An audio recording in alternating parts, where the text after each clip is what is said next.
So, we have another theory we call the conflict theory that looks at things from yet a different perspective than the functionalism theory. Proponents of the conflict theory acknowledge the fact that resources are limited in any given society. Proponents of the conflict theory also acknowledge that life is unequal in any given society, and because of that, we need to change the status quo to restore inequality. Proponents of the conflict theory believe that because resources are limited, it can be a source of conflict in any given society. And because of that, things are unequal in any society, and therefore conflict forms the basis of social life. And because of that, we don't have equality in society because of limited resources. So, to make things more equal, we need to change the status quo. And one key founders of the conflict theory is Karl Marx.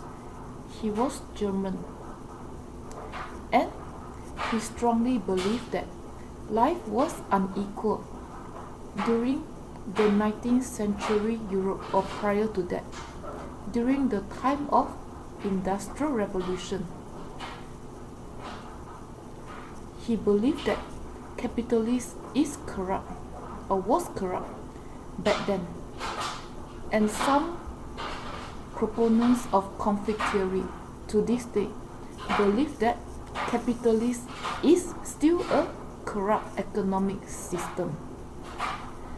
And according to Karl Marx, based on what he observed in those factories during Industrial Revolution, he observed that there were two classes of people, the bourgeoisie and the proletariat.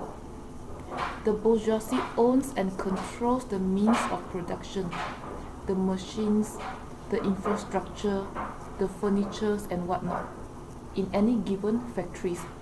This is what we mean by means of production.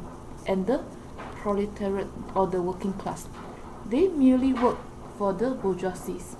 So Marx observed that things were not equal between the bourgeoisie and proletariat. And Marx believed that one day equality is going to be restored in the society or in the factory setting, because things were not equal between these two groups of people. He said that one day the proletariats is going to realize that they were being shortchanged, they were not being treated fairly by the bourgeoisie, and they are going to unite to change the status quo to make things more equal. So initially, the proletariats, when they were working for the bourgeoisie, they did not realize that they were being taken advantage of. When they were at this stage, they had a false consciousness. And when the proletariats had a false consciousness, things were under the capitalist economic system. When proletariats did not realize that they were being shortchanged by the bourgeoisie, when they realized that they were being shortchanged by the bourgeoisie, they gained a reality called the class consciousness. And when they gain a sense of class consciousness, they realize as a class, as a social class, we call them proletariat, as a working class as a whole, we are not being treated fairly by this group of people, the bourgeoisie. When they gain a consciousness as a class, that's why we call them the class consciousness. They are going to strive towards a socialist system, and they may start a revolution. They may want to change the status quo through other mechanisms, through other avenues.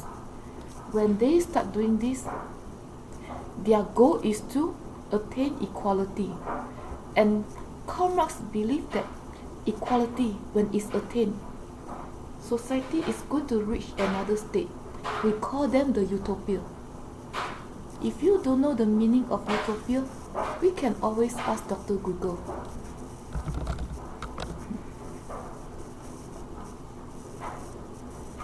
It's a state of things or place where everything is perfect.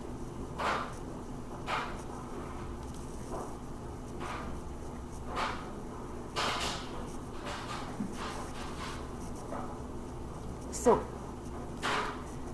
is Karl Marx theory true, or there are limitations associated with conflict theory or Karl Marx theory?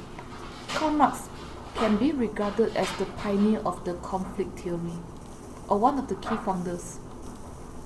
So, is the conflict theory a better theory than the functionalist theory? Or we are just comparing apples and oranges? They are just looking at things from different angles and perspectives.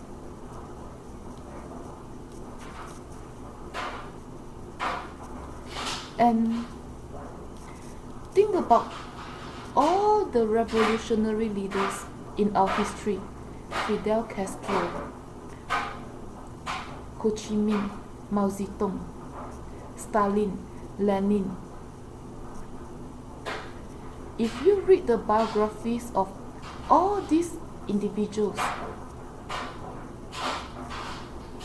if you read about their family histories and family backgrounds or family upbringings, were they being raised in a middle class, a lower class, or an upper class family? Were they from the landowner class or the working class? Were they being oppressed, or were they being sent to school by their parents because their parents had the resources to educate them, and because of that they gained a sense of awareness or consciousness, and because of that they want to change things to make it better for those who were oppressed? Think for yourself. Have a good day.